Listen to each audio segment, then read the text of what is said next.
everybody, welcome back to the channel. I apologize, especially since we had a lot of new followers over the weekend, both from Twitch and from YouTube. And I was trying to hype up my morning streams because I have bumped those up to 3 days a week, usually. So I was hyping those up and I was so excited to see you all, like immediately after Sunday's stream. I was so excited to see y'all for some Sims on Monday and then Nintendo stuff on Wednesday. It did not pan out like that. What happened Monday? What happened Monday is we were watching Mocha, and she did not let us get like any sleep throughout the night.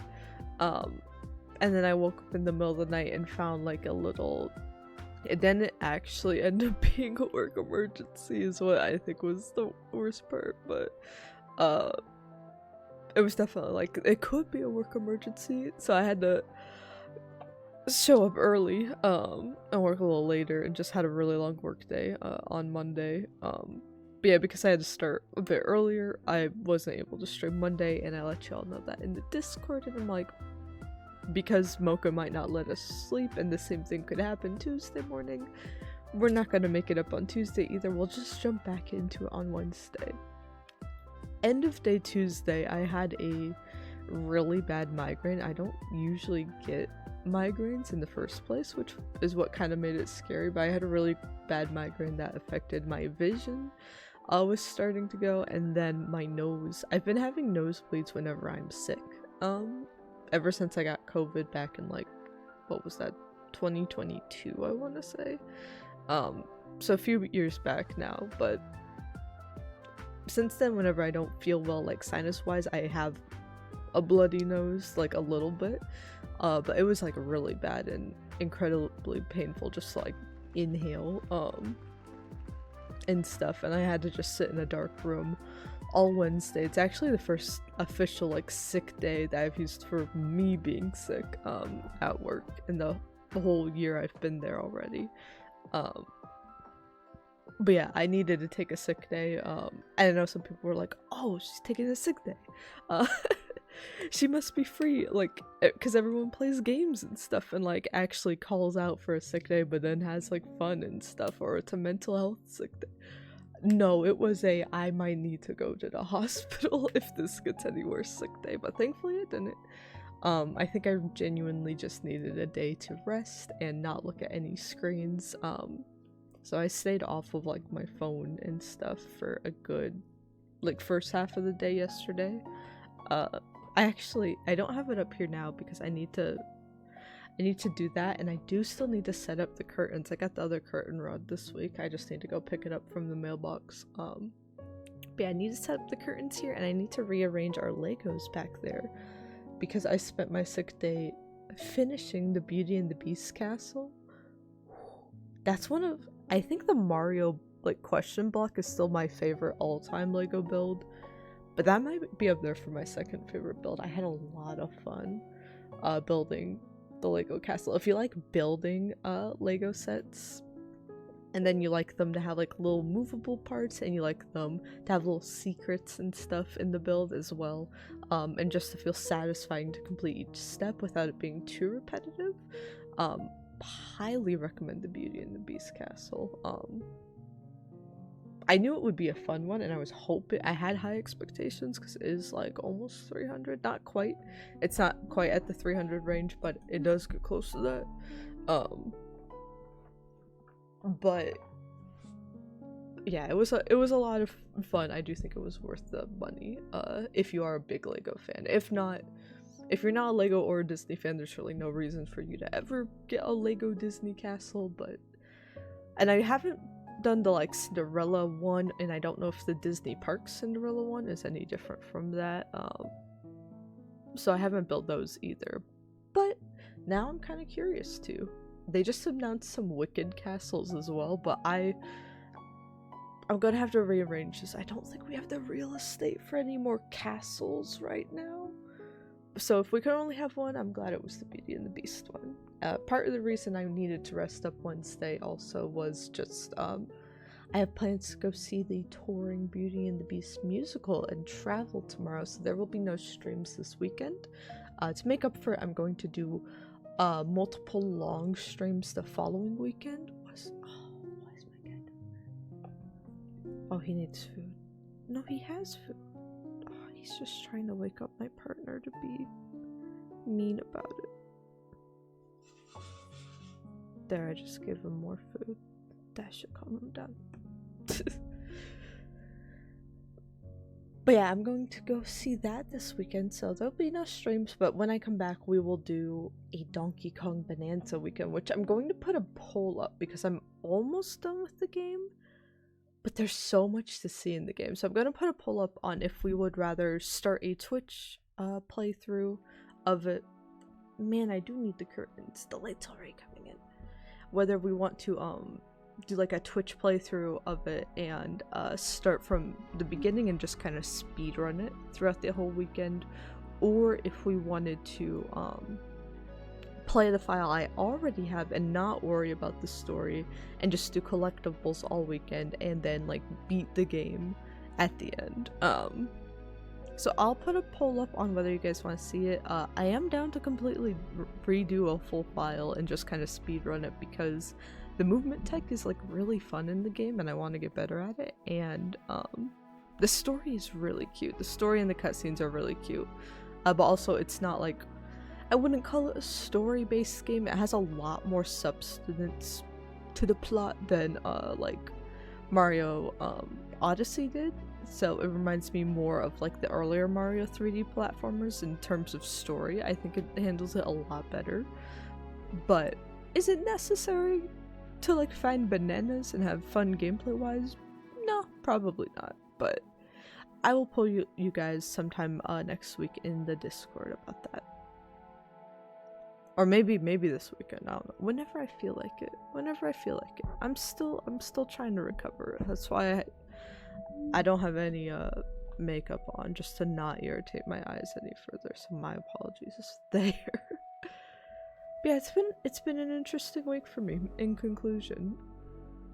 But we are just going to take it easy and chill here with the Victorian child is crying today. That was scary.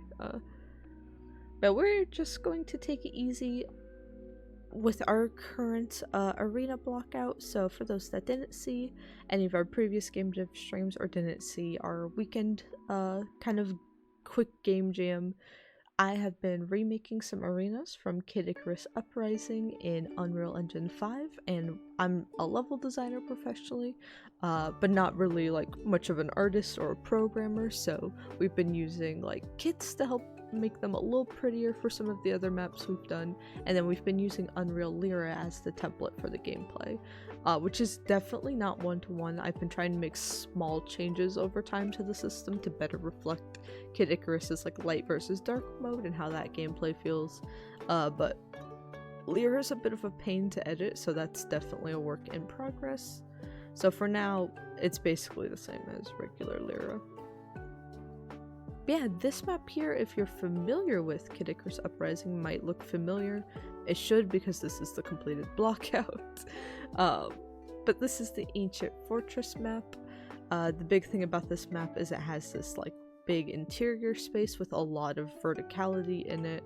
And then for half the map, and then it has this very flat open field with not a lot of cover in it for the second half. But yeah, what I want to do today is we already placed some nav links down so we would able to playtest this a bit on Sunday stream. So what I want to do next is we have weapon and health pickups that I want to kind of scatter across the board over here, and then maybe also replace the jump pads with actual jump pads. But I'll probably do weapon pickups first. But let me play what we already have for a bit. Just familiarize myself with it again.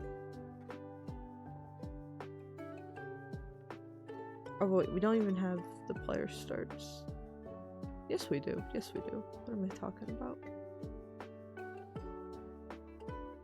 I'm a little tired.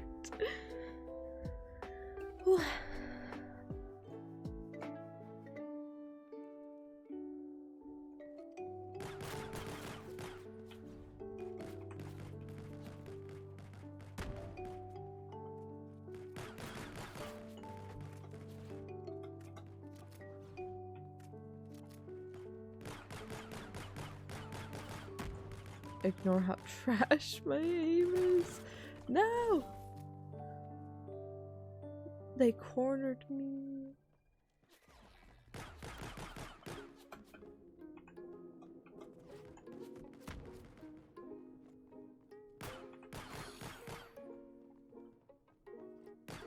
This map might already be one of my favorites that we've blocked out. I don't remember it being necessarily my go-to to play on. I played it a lot. It was one of my favorites.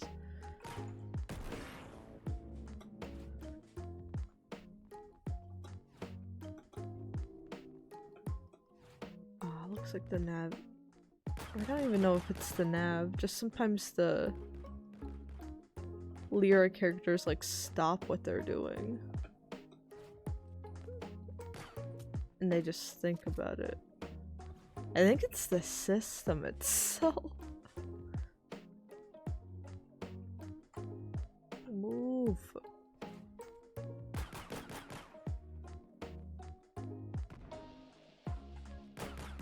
Got me on the TV. I'm on the big screen. What? Good to see you, Tap Man. Hope you get many chores done. I gotta do laundry and dishes today. Oh god. I have to do housework too.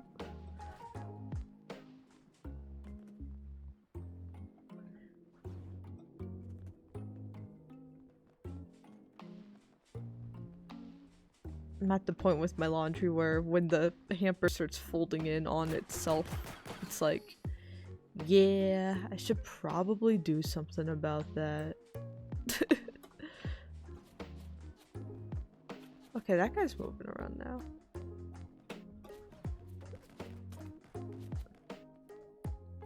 Okay, now he stopped.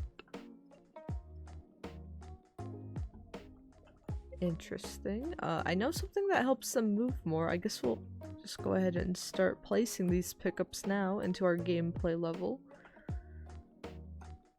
Having some pickups around tends to get them to move. So let's see, where do we want to place these?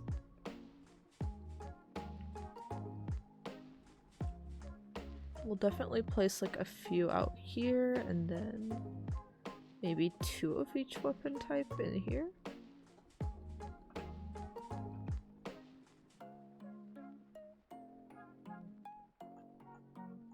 Yeah, place shotgun here.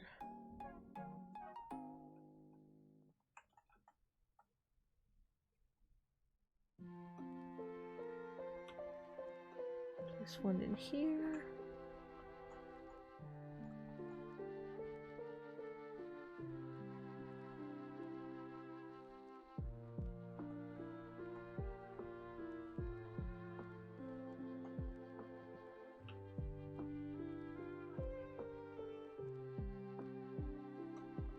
This one over behind, or not behind, let's put it like right there. So we have a shotgun, we have more of like a rifle that you can use.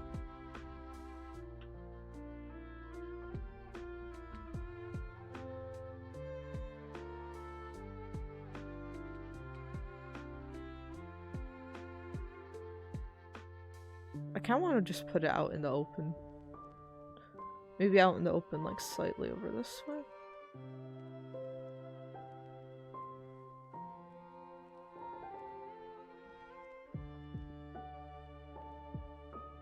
Make it a risky thing to grab. Or, we could just put it under here would probably work. 'Cause there's not a lot of cover to camp out if you have that.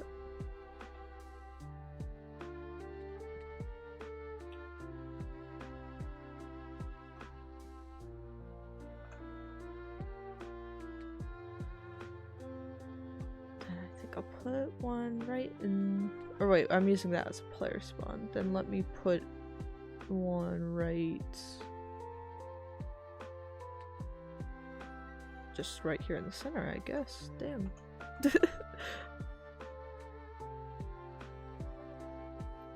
This one, now this is the broken weapon. I'm gonna put it in anyway because I want to see.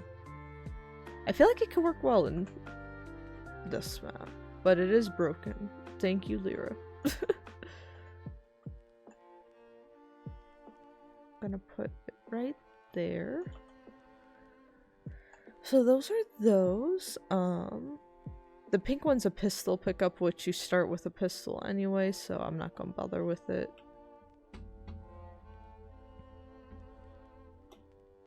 I am going to put some more, or any health pickups down. How many we want to put down, that's what we're really gonna figure out today.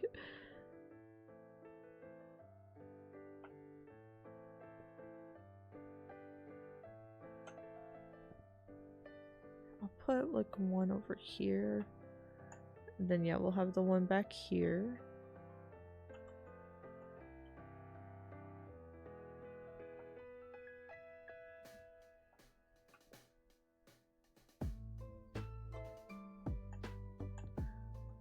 And then I want at least one on like each level. Though these feel a bit too close.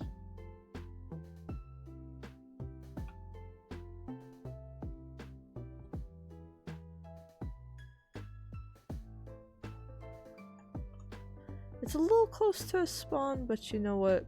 It could be an unlucky spawn, so for now we're just going to put one there.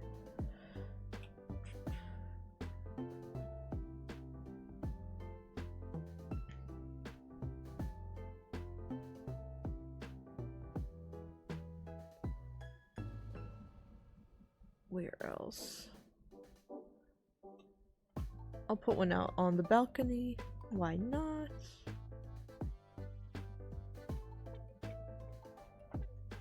I'll put another one out on this balcony.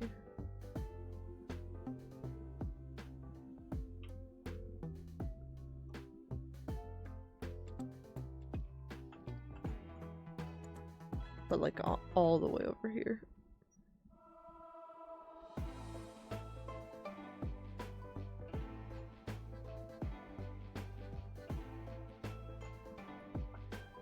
And then let's put one more at the very...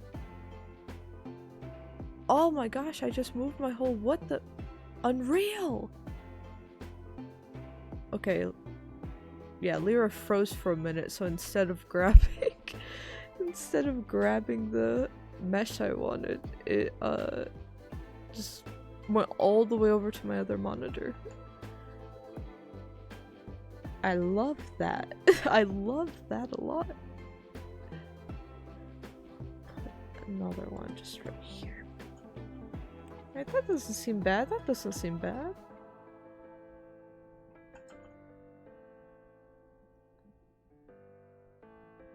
Let's go ahead and try it out. So this should encourage enemies to move towards those and serve as like kind of little hot spots for activity.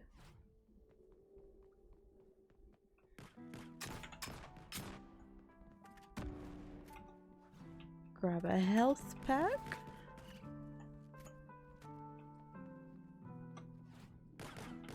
Oh.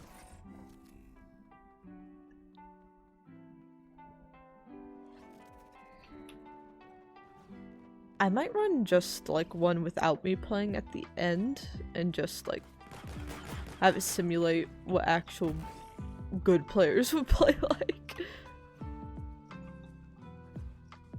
And just have it simulate stuff with all four, and we'll just watch the cams and see if they're navigating around okay. Ooh, let me try this one. So this is kind of like a big net that will kind of Spider-Man web shoot it up a bit, but if I were to thought that crashed the editor. So yeah, then walking into any of that would cause a trap. So I feel like that's very helpful to have on this map. That might be what encourages us to like polish it up a bit more. If I could learn where Lyra keeps all that.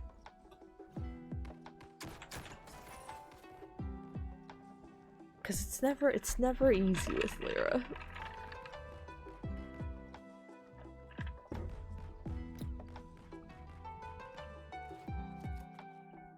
Even making a map with Lyra is hard, like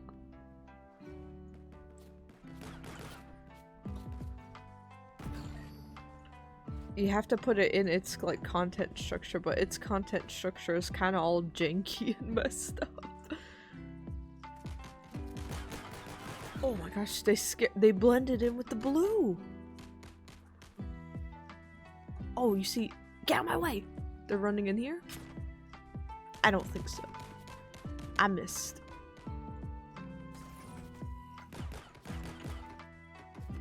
Oh. Oh.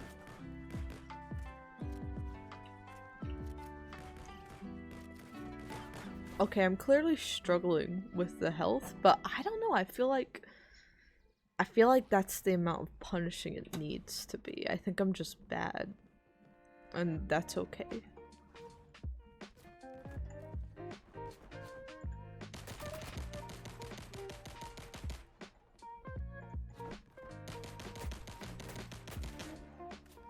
Oh my gosh, I hate how little damage this rifle does. Part of me wants to- I want to rebalance the weapons so badly. Alright. They're just- I remember what it is about- okay, so the blue ones is bugged because they will just- I don't think the enemies can use it. Right, so they'll go to grab it like it's a pickup, so it will be a point of interest to them, but then they just won't- they won't move from this spot until you hit them again.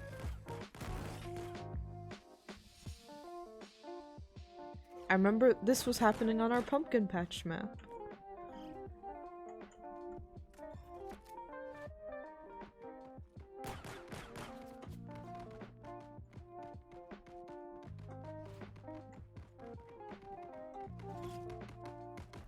Who?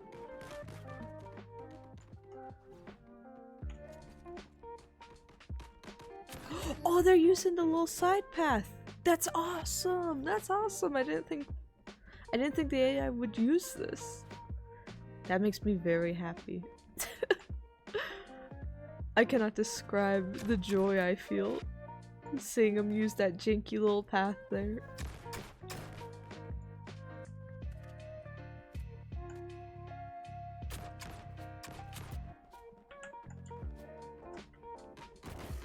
Oh, I was- ah!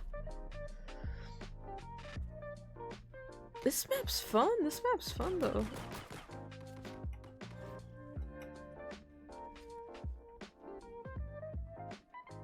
It is still a little too empty, so we will still do a cover revision pass, hopefully next week. Right? Yeah. Hopefully next week, unless we decide to do like an extra Donkey Kong bit. We could... oh wait, no. I'll be here next week.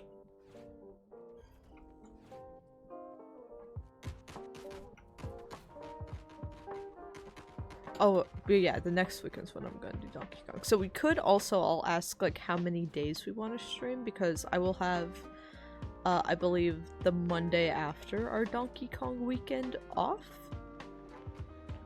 So I was going to do a Elden Ring chill stream, since I tend to do them on days I have off of work. So I was going to do Elden Ring that day. We're of course still going to do Elden Ring this month because I promised. Oh, we lost. Yeah, I made a promise, so we're of course going to still do Elden Ring this month, but yeah, if we wanted to make that an all, especially if we were playing the game from the beginning, if we wanted to do all Donkey Kong that whole weekend and even get a head start on the story on Friday, or if we were just to do the chill stream, like just play my current file and work on getting more outfits. I am a bit under it feels weird to be like, I'm a bit underleveled for my Donkey Kong game.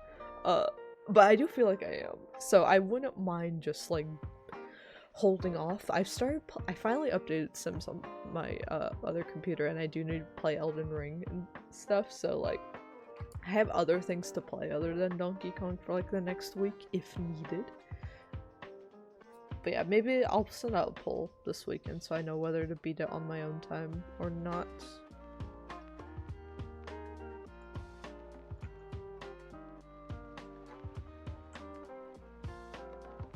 But yeah, next game dev stream we do will be focused on cover passes. Like, I have the time and it should be easy enough today. I don't think I have the mindset. I was in a very layout mood on Sunday, which is how we knocked this whole thing out.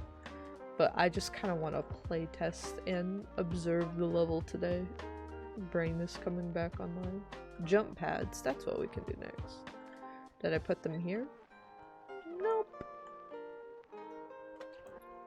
Are they in here?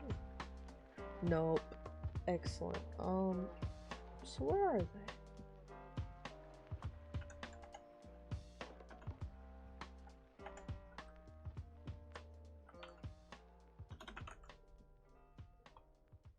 I've got all the effects for the jump pad.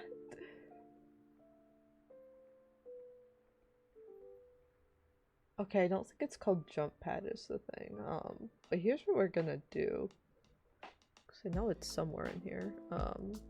We have it on Forgotten City, I believe. So I'm just gonna look at whatever that's called. What dumbass name does this have? Launcher Up. Oh, why didn't I think Launcher Up? It's in the plugins anyway, I wouldn't have found it. There's Launcher Up and there's Launcher Push. So we'll have to see which one works a bit better.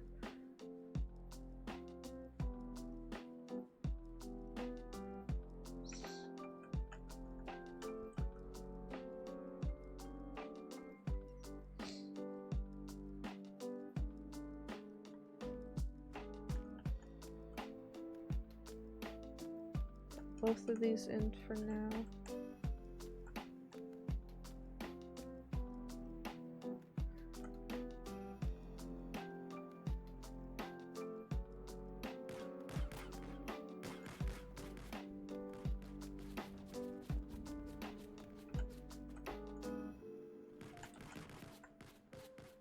I feel the difference.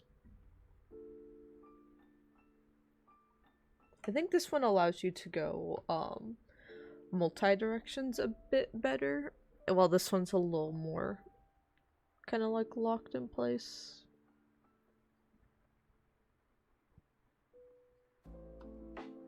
Try to remember, this one was kind of like a go anywhere, and I almost might want it to be more of a speed boost if you want to launch yourself into the building. I think that could be fun. But I think the ones in the corners here and then the one here should be more like the standard jump pad type.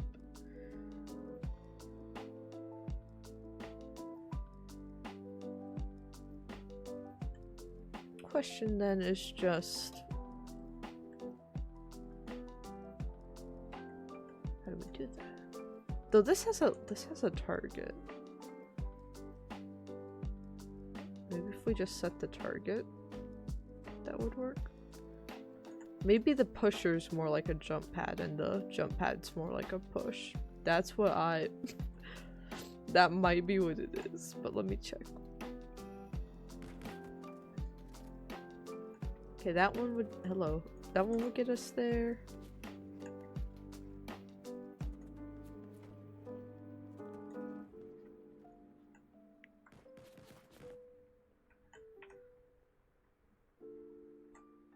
Yeah, this one's still a bit. Like, let me see if I run at it from the other side will it launch me. Yeah, it's still carrying my momentum. So target kind of don't seem to matter so much, so we'll move that over here. We will set a target to be like the top of the building here for funsies. And it won't even go that high. Excellent. Multiplier. Oh wait, you can use target.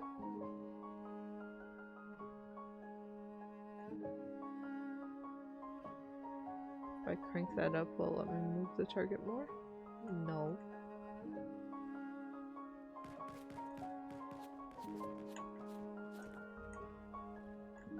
And it's not. Oh my god. Ah.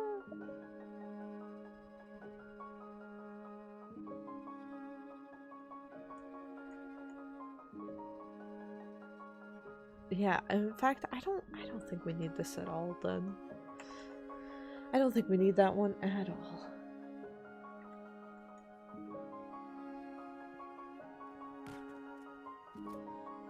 It seems like that's the correct amount to jump up there. So I'll go ahead and copy this over. I put it in the persistent. No! Just gonna move that into gameplay and keep it organized. This is some kind of video game. It's almost unreal. But yeah, I am currently working on remaking some arenas from Kid Icarus Uprising in Unreal Engine 5 using the Lyra template. So we're on to our third arena of the batch. This is the Ancient Fortress map. It's kind of just like a chill stream project for me. I'm a level designer professionally, so this is what I go in and do my 9 to 5 for. Is doing blockouts and stuff like this, but it's good to have some personal work and to have some just chill projects to work on. I was kind of inspired. You always like see those like super like in terms of art quality. You always see people make stuff in Unreal Engine 5 to improve like the visuals. So they think of like stuff like Ocarina and Mario 64. You'll see stuff like made in Unreal Engine, which is cool and stuff. But I haven't seen anyone do it for Kid Icarus. And I'm sure someone could probably do it, and like, I'll never probably publish these maps. I'll never probably package them because I don't want Nintendo after me. I'm sure someone will take the risk one day and remake it much faster than I am. But for now, it's just my own nice little cozy thing.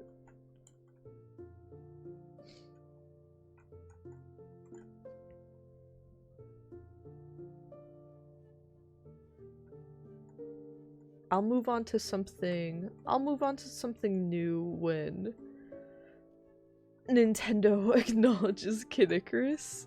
So otherwise, we may be locked in here for life. Any day now, any day now. Okay, that's too much.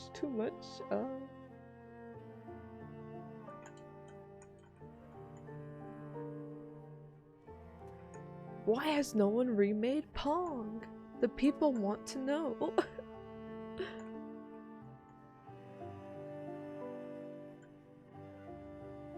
Get down a little more. Okay, I'm fine with that. And then this one needs to be the largest value, I think.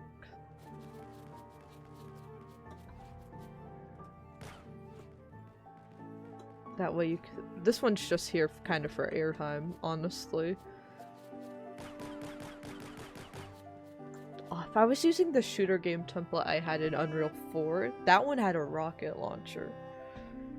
And that was so fun to, like, make maps where you had a lot of airtime and then just break out the rocket launcher. It felt like Doom a bit.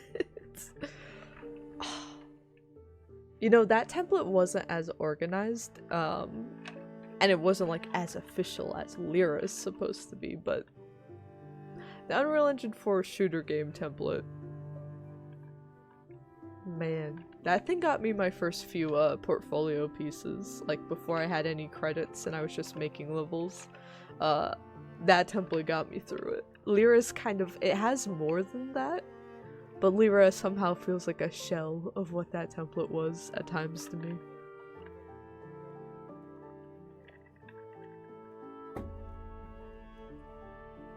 Like, Lyra is way easier to set up, and it has the more, it's supposed to have more potential, but I don't know, it just feels less accessible in what you can do. You either have to not want to do anything with Lyra, or you have to be super, super experienced to know what's going on. If you fall in the middle, I feel like Lyra's just, that's where Lyra's at its weakest, is you can't just tweak small things. Which is a shame. But I think I've been working with Lyra specifically for... When did I do the pumpkin patch level? Did I start that like end of 2023?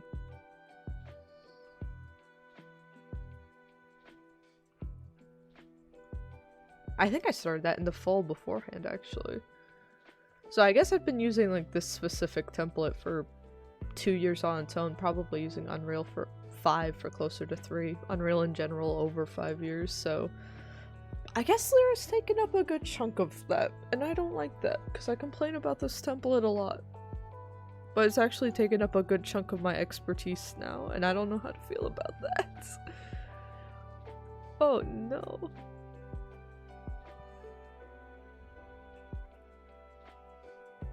Wish I could get into game dev, but I have a real job.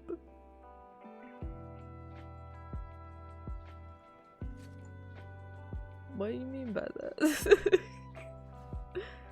I mean, I got insurance, I got game credits, I wouldn't call it not a real job. I got dental.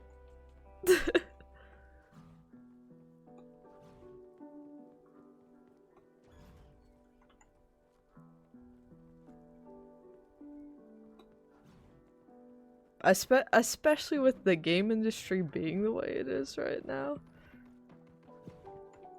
Oh my gosh, what's that?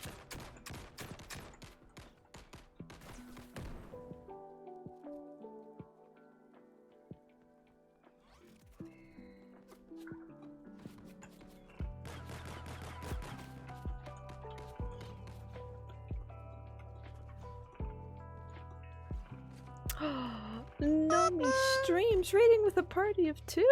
Oh my goodness. Hello, hello.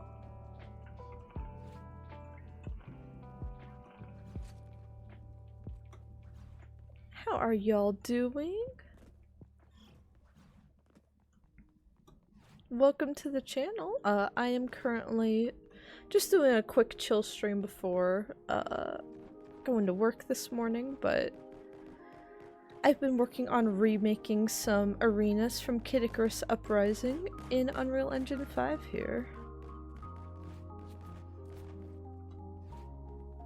Hope I have a great day. I hope you all have a great day. Thank you so much for the raid. But yeah, I'm Emily. I work professionally as a level designer in the industry, but I like to do some chill streams like this, just to kind of relax and polish up some other skills.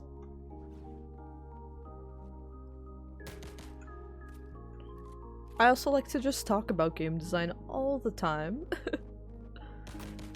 even on our other streams.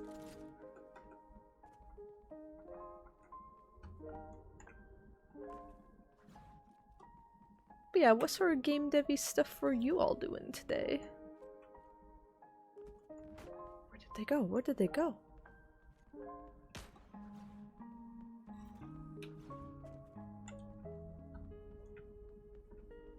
Okay, the enemy's nav...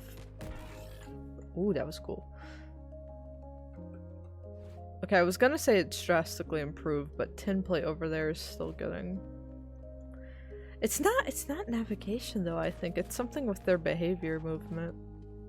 Which I have not touched at all, so this is just Lyra being Lyra. Move. Why are you looking at me? Move. The enemy team's moving, why aren't you? Working on a little indie game, My Last Shelter. Ooh, that sounds interesting. What type of game is it?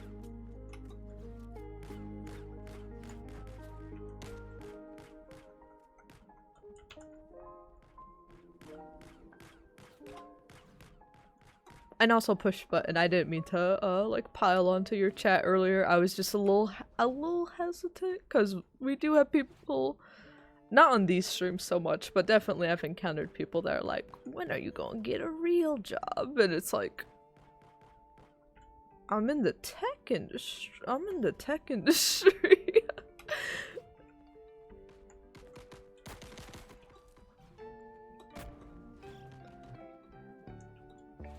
But yeah, learning Unreal definitely is... Ooh, that was cool. Definitely is a bit of a learning curve. The reason I do like Unreal so much though is because it is free and there's a lot of free resources to help you learn. And kind of the best teacher I've learned is experience, like just opening it up and doing like some stupid stuff. Like my first indie title I ever released, we just like went over it, celebrated its like 4th anniversary last weekend. And it's incredibly unoptimized. I had no idea how to do like any of the basic stuff you should do in scripting, but I know now. I've worked on AAA and AA stuff, and more indie stuff now, all these years later in my career, and I know how to actually script and what to do and not to do now, but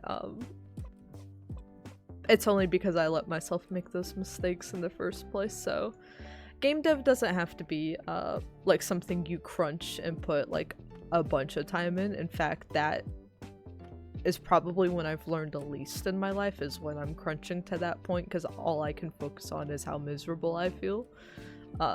But taking it in small little things, like these chill streams I just do them for like maybe 2 hours every week usually, and this is my learning time. I tend to do more video editing and like extra variety streams now instead of working on portfolio stuff so much, which is scary.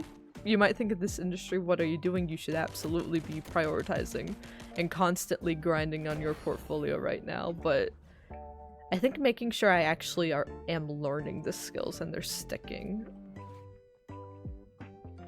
is what's ended up being important to me recently. So just taking the time to do these little like I think my best advice is, if you want to gently get into game dev, would be just like find videos of like interesting things you want to do, like quick 5-minute tutorial videos, and just like save those in a playlist somewhere,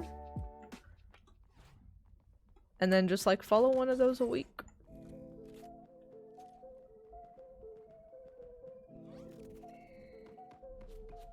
One of the most important things to know about game dev is like it's very easy to, over the years and like over the stress, start to lose fun with it. So try to have like some sort of sandbox project like I'm doing with this, where you just let yourself have fun. You gotta remember why you're making games in the first place.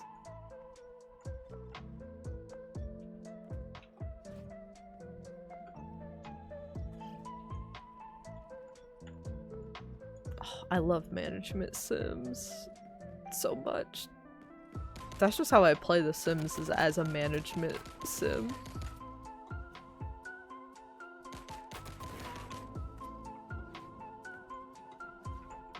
You have grand ideas and it's hard to recognize the little steps. Oh, absolutely. I completely understand. I'm very similar. Also, thank you for the follow, Nomi streams. Yeah, I'm trying to do these game dev streams again weekly.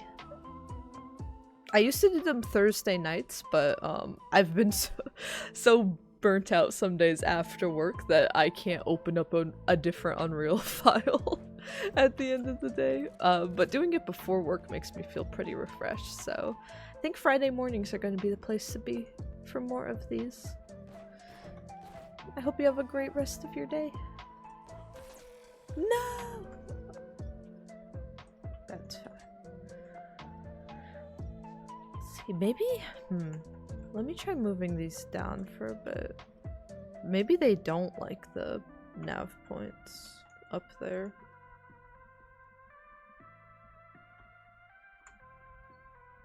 I might just simulate.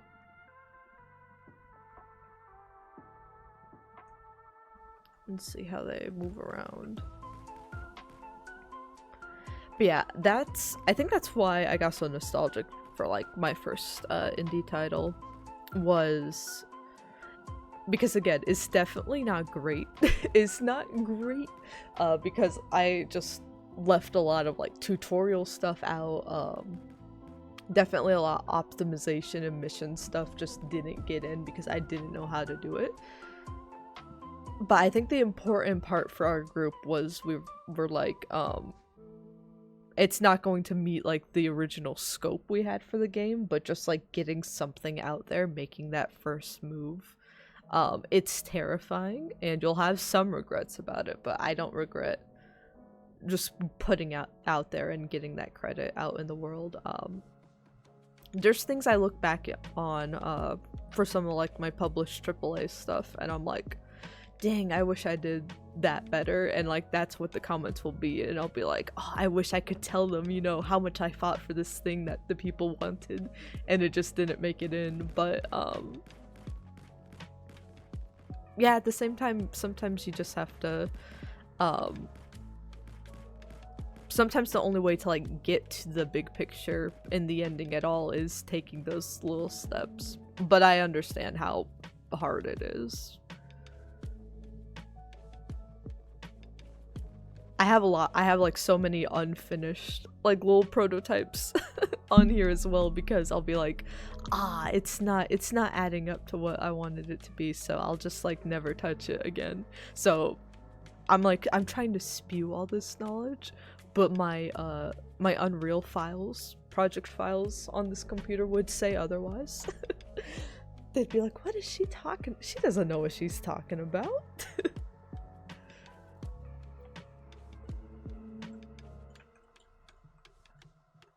And yeah, I'd love to hear your game idea.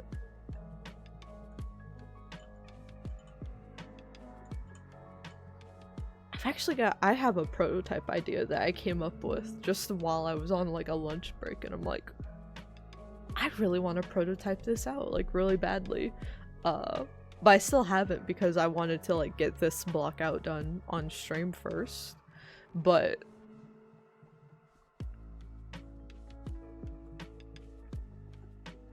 I kind of want to find time to prototype it in the next month, actually. Maybe I'll just take a night one weekend.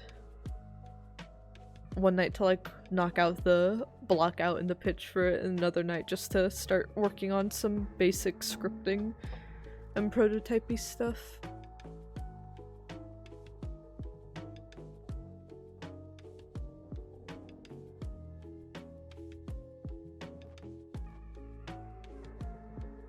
I've definitely seen like my partner and like my friends, everyone trying to like elevate their personal work more, either by taking classes or by like working more on their own prototypes and talking like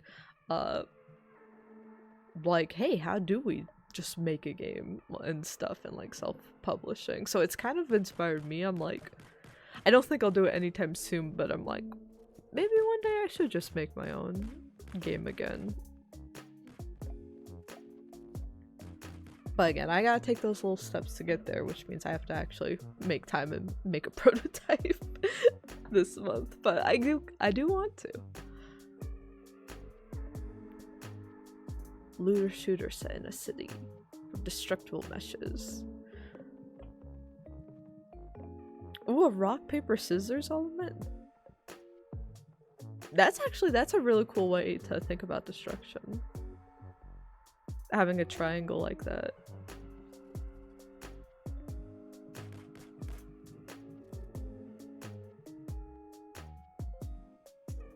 If you damage the building too much, it'll bring it down. Yeah, that's an awesome idea. I feel like for a system like that, in terms of Unreal, I'd almost be like, it would be a lot to create that system from scratch. But that's almost what I would recommend for a full game. Because I have worked on destructible stuff for projects before, and I actually just did a destructible pass on some of our other maps. In fact, I can go into one of the other ones right now. Let's go to Forgotten City. But yeah, I did work on some making some meshes destructible. There is a tool in Unreal 5 called the Fracture tool in this menu here. And then when you pull it up, you can take any mesh, which is pretty nice. And then you can like fracture it down into these tiny bits and whatnot. And then I put like, there's like a impact field volume that you can use to affect them. Don't shoot me, I'm trying to show stuff.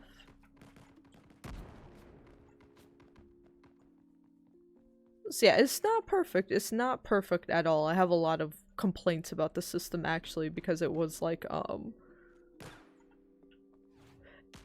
it was something that was very it was a very rough time in my career when I was like tasked on learning this system, so I have some very negative memories about it. That's why sometimes I look at the fracture menu and I'm just angry. I'm like But all in all, for like prototyping at least, especially, it is definitely something worth looking into.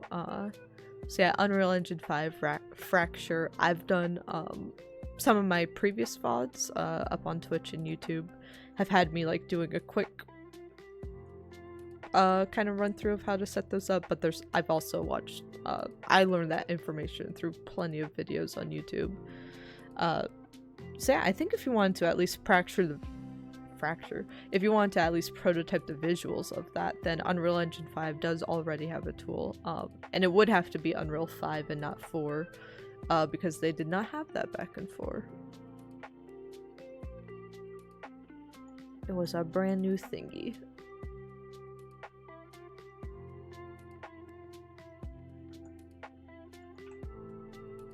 Yeah, I think it would definitely be fun in multiplayer.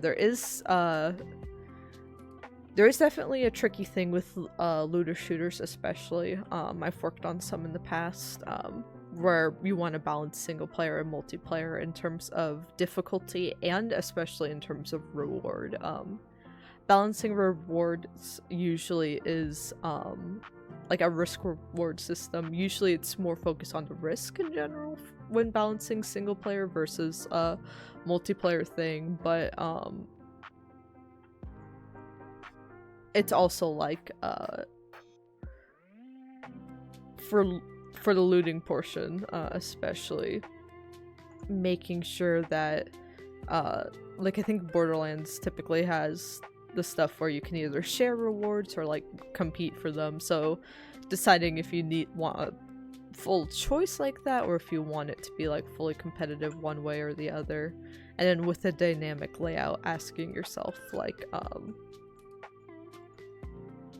I think that already has a good risk reward built in. Like, more people is going to cause more chaos, but it's also going to help you get through stuff a bit better. So I think just inherently party size on its own would have a good kind of feel to it. But yeah, it's definitely something where I think the cool factor would appeal more the larger the group is. So figuring out kind of what things to do. My idea for what things to do to like help keep it spicy in single player too would be like having some like small things you could hit, like a target or something, and then it like leads to like a gas line and causes an explosion throughout later in the buildings. Something that makes single player still have like a lot of big explosive moments, even if it's just them.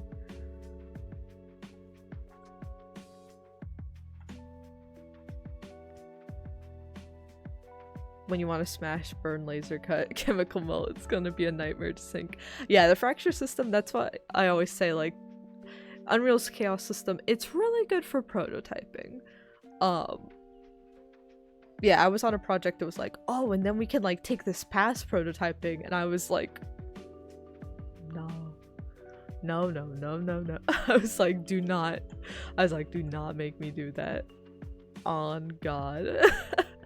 I remember writing up a thing that was like everything we do and do not know about like the chaos system in Unreal, and like what we do know, it was like a big list of like everything we didn't know. It was like a big list, and then I'm like, what we do know, and it was just like the system's broken. We do know one thing, it sucks. But again, I keep saying it sucks, but similar to Lyra, I like have been using it in all my stream projects because it is good. It is good to prototype with. But definitely I just give warnings, because if you want to make and ship a full product off of this stuff, then looking out for those pitfalls at the beginning instead of running into stuff I have where you're like, oh, I'm sure we can polish this up a little bit, it just needs a little spit shine, and then being at the end of development and being like, why is everything broken? So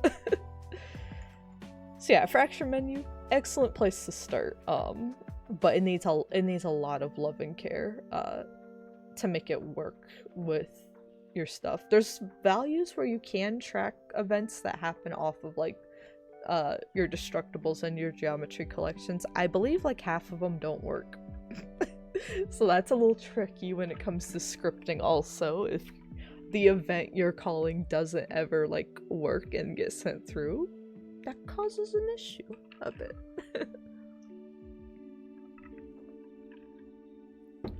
Also, hello. I learned how to make games. I actually didn't know until I was like in college. So I went to university in a game dev program for game development and design, and I got my bachelor's in that. I learned how to use Unreal. I think I took my first class with it sophomore year of college. Prior to that I wanted to be a teacher in like elementary school and stuff, and all of my teachers were like, oh, that's so wonderful.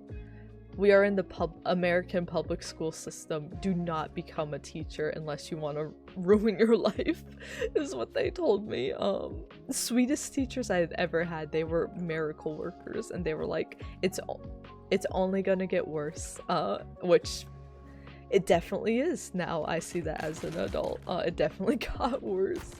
So I kind of had to quickly turn around, like when I was applying to colleges, I'm like, I need to think of other majors. So I kind of just shot my shot for a few like tech things and a few game dev things, because I always like loved playing games, and I always kind of thought of things in a level designer way. Like I was bored as a kid once in my dad's office, and on the whiteboard I drew a top-down paper design of the entire layout of the Hogwarts castle and Lego Harry Potter years 1 through 4 specifically. And I did that because I was bored and I thought nothing of it. I was like, yep, that's just what people do when they're bored. But yeah, level design definitely was a calling to me as I took more game dev classes and learned how to use Unreal a bit more. I wanted to originally be a programmer. I took one coding class and cried, and I'm like, I can't do this. Then I looked a bit more at the art side, but I've never been an artist. I've never just been able to use those tools to their full effect, so I was a bit worried for a bit, but level design specifically, once I started doing it, I saw just how all the pieces of a level could connect together, and it just made sense to me. But yeah, for me, I learned through getting a college degree, but a lot of other learning has come from just taking additional like Udemy classes. I know there's like, I have a lot of industry friends that take the CGMA classes, because those are classes that you not only watch the lectures, but you work on the projects and you can get actual feedback week by week. So it's a lot more structured like a college course than like just watching the videos on Udemy alone.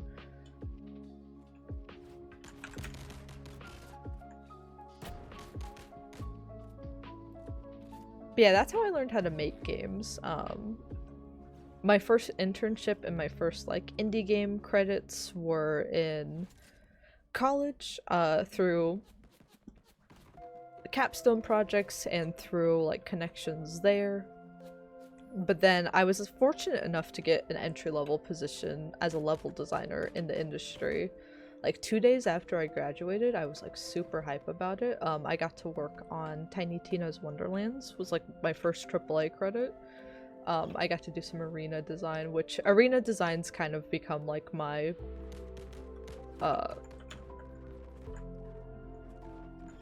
the type of design I just know by the back of my hand now. Like the back of my hand. I can't speak.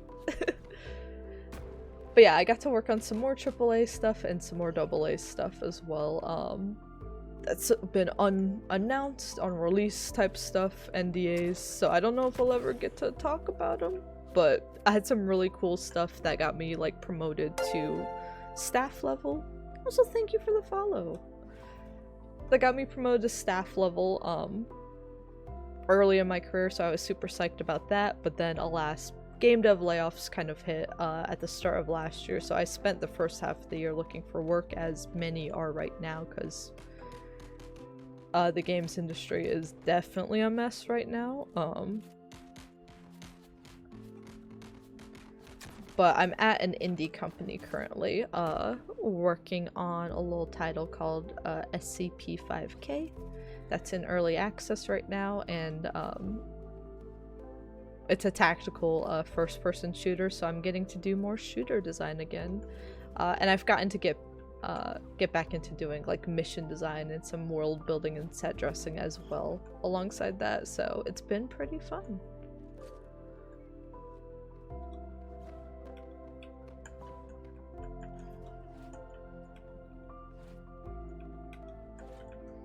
Draw comic strips on Lil Roll. Wish I kept them. Yeah, it's like I wish I had a picture. Like, I don't think I took a picture. Maybe I'll ask my dad if he ever took a picture, because I know he was like, I remember him being amazed at it. He's like, how did you do this? And I'm like, I just remember where like every single location in the game is, and it's really interesting to me for some reason. And he's like, uh-huh. He's like, interesting.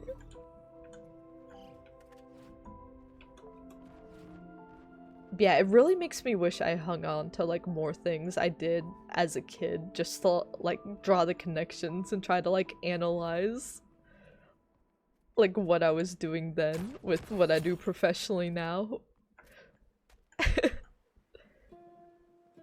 And I know a little bit. I know a little bit about Unity. I'm definitely, I think I always prefer Unreal because, again, programming scares me. It's traumatized me.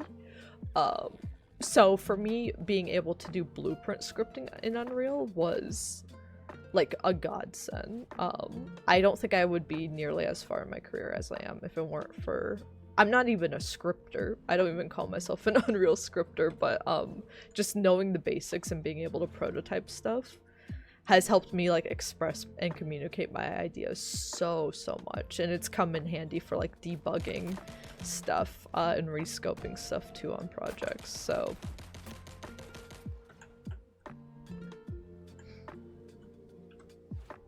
that's definitely why I lean towards Unreal, but it's definitely like the two beasts in the industry are Unreal and Unity. And I think Unity also is pretty, you know, it's free. It also has a lot of help out there to pick up, so it's, oh, they killed me again. It's kind of just whatever works best for you personally, but I highly encourage people to just like go out there, whatever game engine looks the most interesting to you, is the one you should start, and you should just put your foot out there and start learning it if it interests you. There's plenty of resources. And yeah, Unity's not bad. I've used it for a few smaller projects. And it's cool, just not so much on the gameplay side because opening up code scares me. But yeah, still important, I think, to know a little bit of Unity if you know Unreal, just to be familiar with more game engines.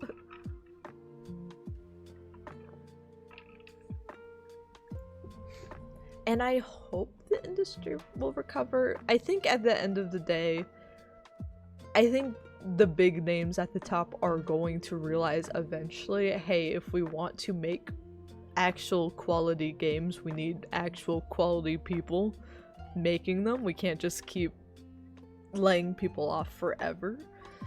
But this is, I think, and I've heard this from like my senior and like super seasoned industry friends, that this is the worst the industry's kind of ever been, unfortunately. It seemed to be from what I understand, having gone through it, is like I was in a company that got eaten up by like another one that then got eaten up by like Embracer and that whole like group at one point.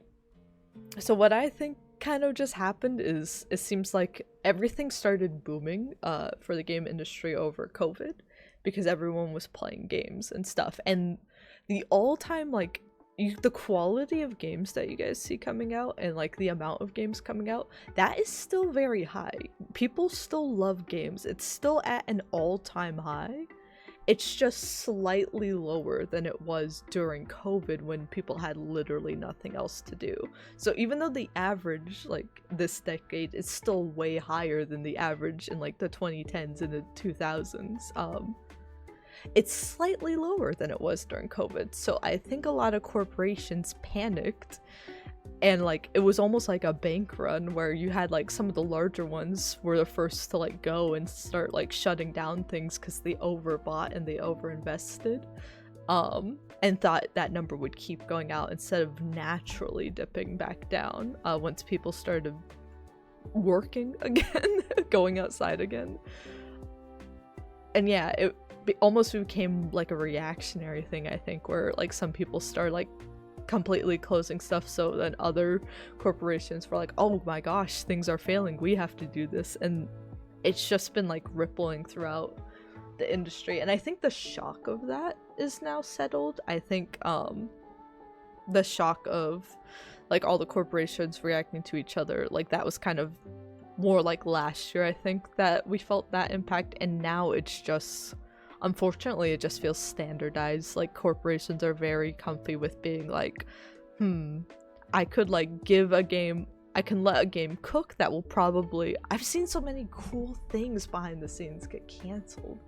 Or like, we could probably let a company cook, this could be game of the year one day, and we can like give them, we can spend like our extra money to cushion them, like help their families, like let them see their families, or we can just shut the whole thing down and just pocket some tax dollars for ourselves. And a lot of corporations are just, they're just moving things around based on what looks good on their quarterly reports, instead of like actually caring about the devs at all. So whenever I see people online talking about the industry, and like especially TikTok's kind of become like Twitter and Reddit Junior, I feel, just for like 5-year-olds, unfortunately. I really like TikTok, especially like right before the pandemic, but it's not the same app anymore for sure.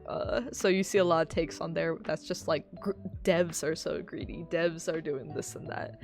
And all I'll say is, a lot of times when you see a bad like decision made by like especially these bigger companies, I can promise you the devs, the people making the games, wanted nothing to do with that decision and probably had nothing to do with that decision. They're probably on the same side as you and more frustrated. So yeah, when you see prices going up in games, when you see stuff and you're like, did they even test this game? I can promise you that the devs probably didn't see their family in all the time they were spent testing that game. They just weren't given the resources or the time to fix said problems that they found. So yeah, I'm hoping, it seems like the dust is settling and stuff's like, unfortunately I think it's not slowing down because layoffs are just becoming normalized, but I do hope that people realize, hey, we need people to make games, and that will be kind of like the wake-up call that people have.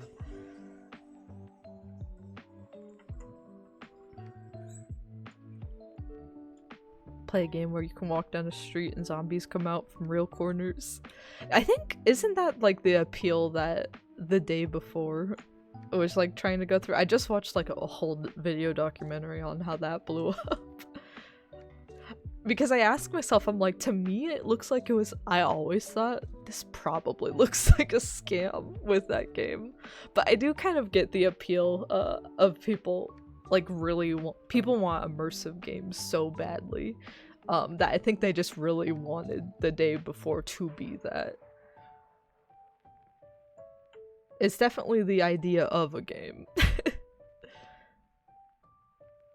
Simulate and watch these guys nav a bit more.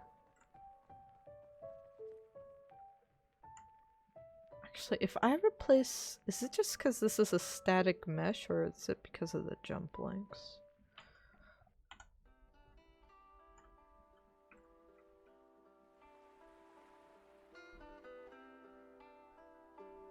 I'm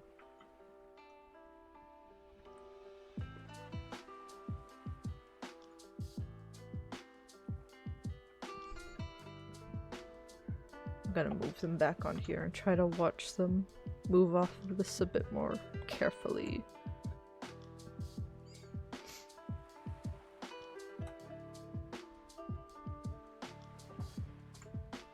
Yeah, and that's also my hope is, I hope to see a lot more smaller, a lot more smaller companies rather than opposed to just like one mega company.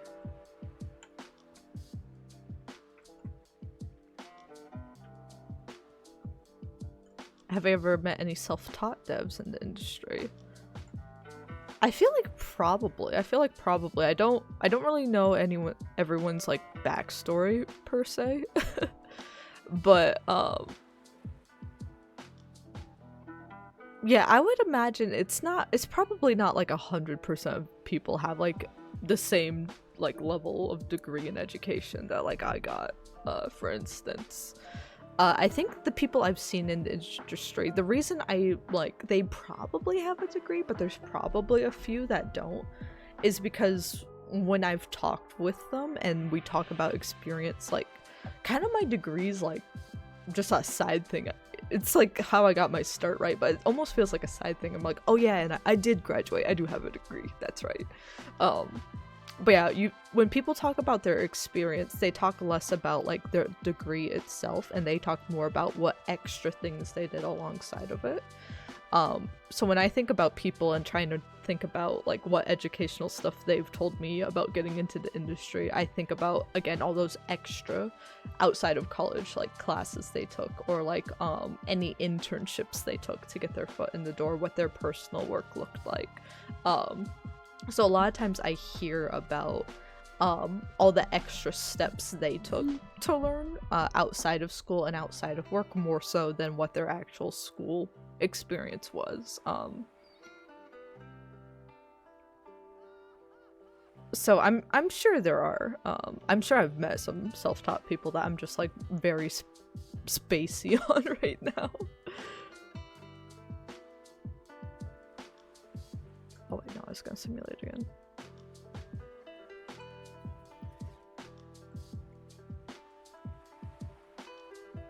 Okay, they're using that one fine.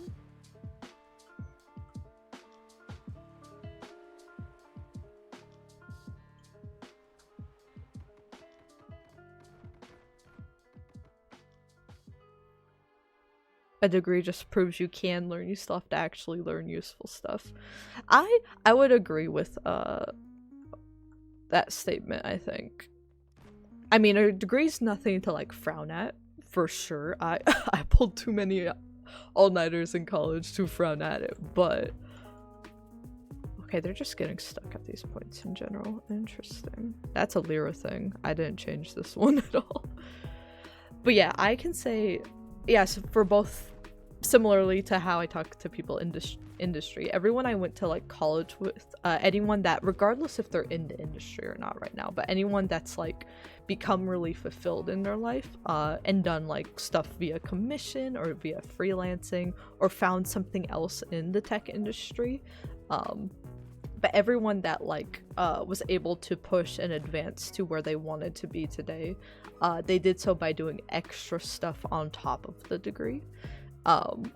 So again, I do put a lot of credit into my college capstone, but we really worked senior year. We treated that as like a part-time job. We were like, this is not just a college class we're going to do, this is the college course, right? We had like our weekly meetings. We had one of our members in the group, one of my friends, he's a producer in the gaming industry in AAA right now, and he was our producer on the project, so he was actually setting up tasks and setting up schedules for us. We were having those meetings, and then we were still working in post-production on the game for the next 2 months from graduation to release. We spent still working on getting that actually up and running on Steam, and I did a few things like adding achievements.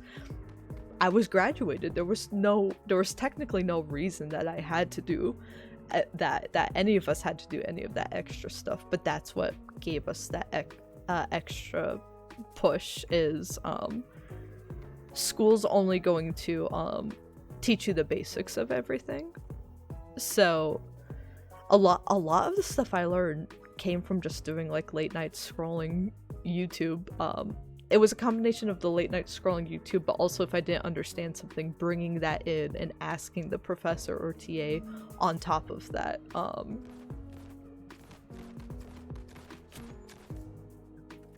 So yeah, it's kind of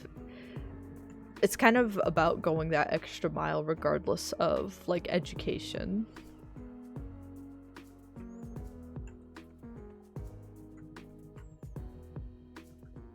Very academic friend sailed through a degree but is unemployable because he has no relevance. So there is hope for me. Oh, absolutely. Because yeah, there are a ton of people, if you like just, I mean, it's more society, right? It is kind of messed up of society that you can have a degree in something. You should be able to just have a degree and walk up to any position and be like, I have degree, give me job. It should be like that.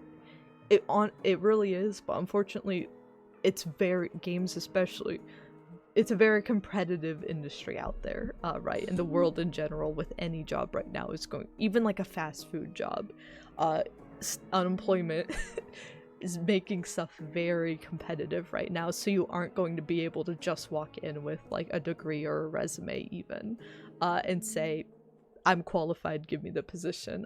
You have to kind of show what makes you different from other applicants and what your skill set is. And soft skills are very important for that too. Like, a degree might teach you a lot of the hard skills, but like stuff like teamwork and communication. I worked with some people on projects in college that had, they were excellent academics, horrible to work in projects with, and you remember that. Most of the time when most of the people I met in college are phenomenal. So if anyone from college is watching this and it's like, oh my god, is she like, am I on her blacklist?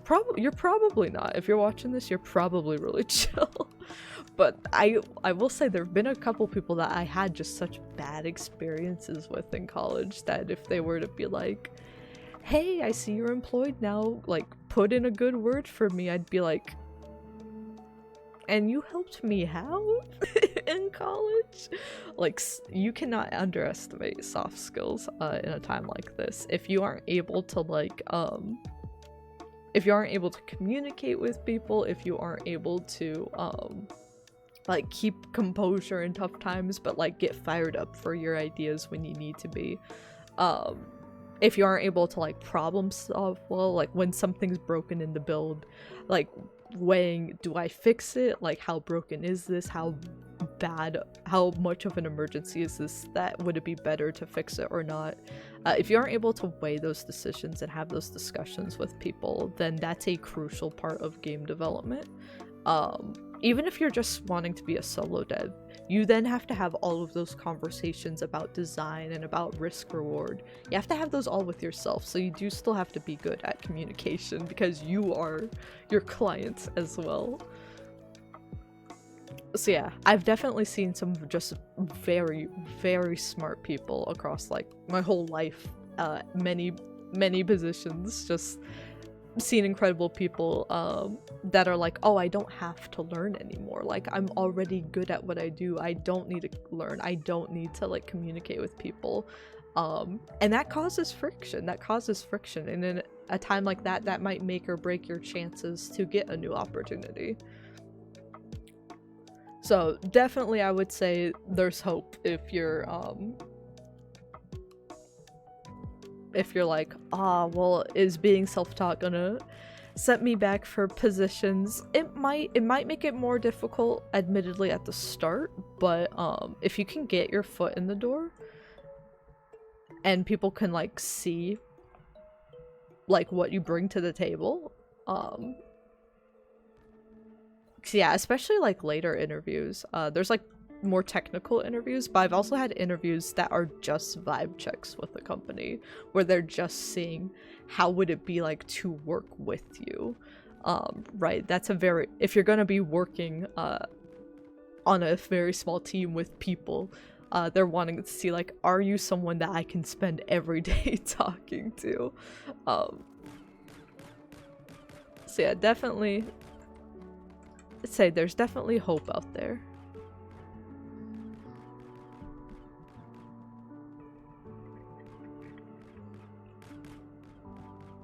Got a job that involves music production, oh hell yeah. But there's a ceiling because you don't play an instrument. I mean, I think it already speaks a lot if you were able to get that position in the first place. I guess, yeah, it is kind of hard. It is a little more daunting to just pick up an instrument. I was in band for like 7 years growing up, and when I say I was in band, I was in like all of the different types of bands throughout all of high school. I only gave it up in college because I knew I was going into game dev with like no game dev experience, and I'm like, I need to put all of my focus into this, was the sacrifice I ended up making. So I know just picking up an instrument is a little daunting, but yeah, if it's something that interests you, it is like really cool skills and hobbies to have.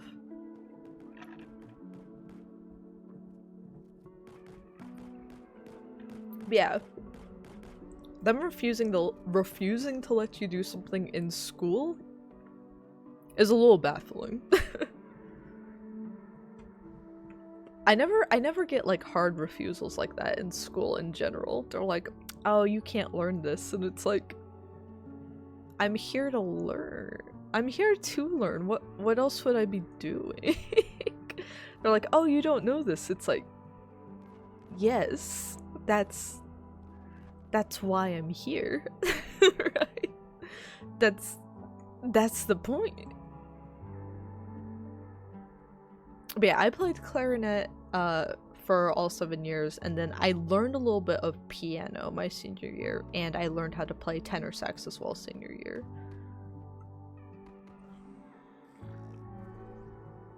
I hit a ceiling with something similar in music with jazz band, which my high school band director, one of my favorite people on this earth, he's the GOAT. So I think this was probably like what other directors must have been telling him, because I don't know why he did this to me still, but for a jazz band, he was like, you can join the there was like an extracurricular jazz band that I was in, but then they turned it into another class that you could take like senior year. Like half of my actual like classes I took in senior year of high school were music related, and because of that, like whenever there was a lazy day in one class, there was across all other classes. So some days I took a nap for half the day. But yeah, I was like, I really want to do jazz band like during the school day, and he's like, you would have to learn something other than clarinet. He's like, we don't need a clarinet. And I'm like, have you never heard of sing sing sing before? What do you mean you don't need a clarinet? I'm like, clarinets can be hella jazzy. But he was like, if he really wanted me to join, he's like, what we need is not a clarinet though, we need some tenor sax players.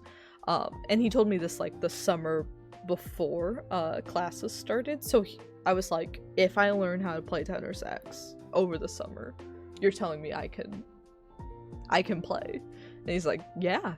So he lent me a saxophone from the school, and I learned how to play it. There is a lot of overlap. It's not like learning a brand new instrument, honestly. There's a ton of overlap between clarinet and tenor sax, but there's a ton different as well. A lot of new like finger stuff. That sounds weird out of context. A lot of new finger positions you have to learn for the notes. You have to kind of read the scales. Your range is a bit different. And then your embouchure is completely different. Clarinet is a lot of like, you tend to play higher notes the higher you go in clarinet. And I was first chair for a bit. So, it tend to be like a lot of like tight, cool air. Tenor sax is deeper than that. It's deep. So it was a big learning curve for me, to like drop my embouchure a bit and like I have to belt from my gut, it felt like. At a point, I had to think in like a deep voice in my head, just to get that stuff out through them. But I ended up being able to do it. But yeah, again, in that situation, I was given the chance to learn, to get that opportunity for myself, instead of being like, oh, we don't need clarinets in general, I guess there's nothing you can do, we won't take you. Because yeah, school is supposed to, if you don't know something, give you the opportunity to learn and make it up and get that opportunity. So your music teacher just wanted to teach people that already learned this stuff and wanted to do nothing. Yeah, I was definitely a part of some of those like classes where it was almost kind of like a clique thing, so I can tell you they exist because I've seen it firsthand. But my director was good about, he would have classes set up where it was like clearly like our music theory class was just like 10 people and we were all friends, so it was kind of like hanging out, but we did still learn and prepare for like the big AP test, right? So we were still doing stuff, even though it had that vibe of being like all friends and stuff, because the teachers are supposed to teach class at the end of the day. So yeah, it sucks to hear that your teacher just chose a high school clique over education. That's crazy. Believable, completely believable. I've seen it with my own eyes, but crazy nonetheless. Let's see, what time was it? Oh, I got work in 15 minutes. What do you know? What do you know? So yeah, I know I've just been spinning the camera around looking at this level. We're going to do next game dev stream, we're going to do cover revisions.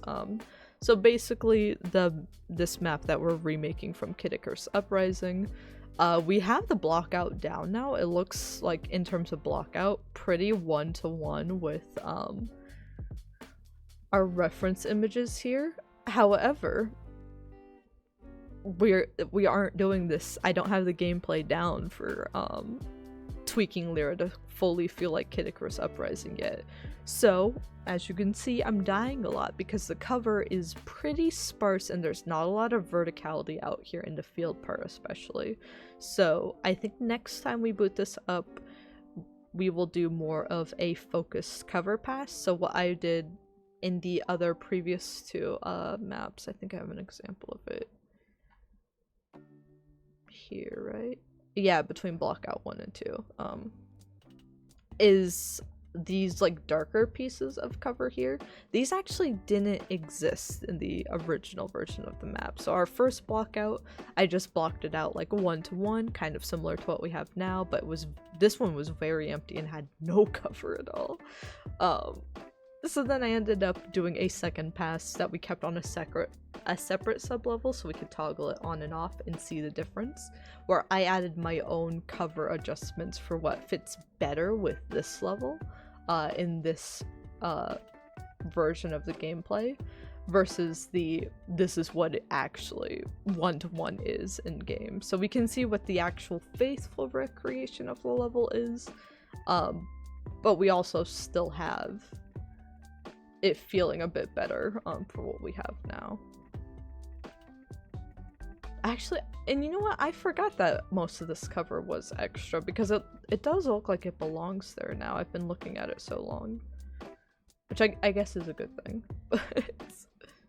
Yeah, so we'll probably do a cover pass where we add on extra cover in spaces, and I might add a little more verticality, a little more of these upper things. We might add a landscape to the field portion here next stream. Or not next stream, but next game dev stream, which will probably be in a week from now.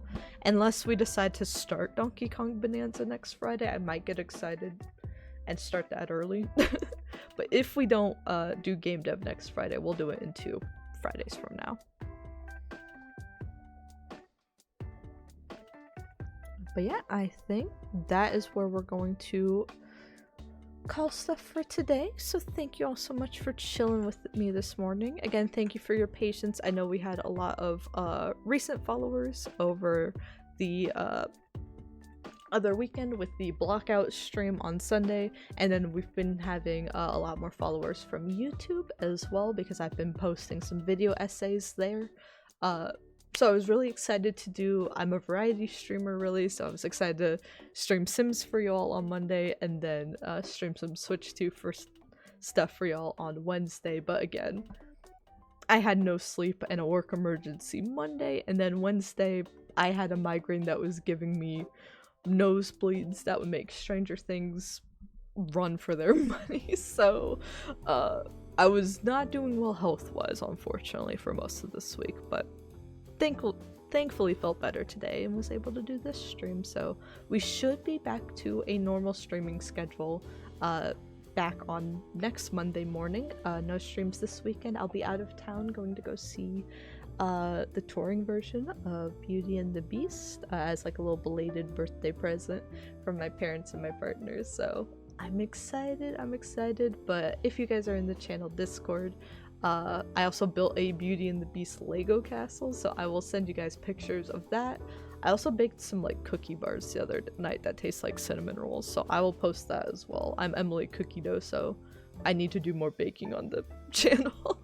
But yeah, thank you guys so much. I'm gonna head off to work. I hope you all had a lovely week, and I will see you guys hopefully first thing on Monday. Take care.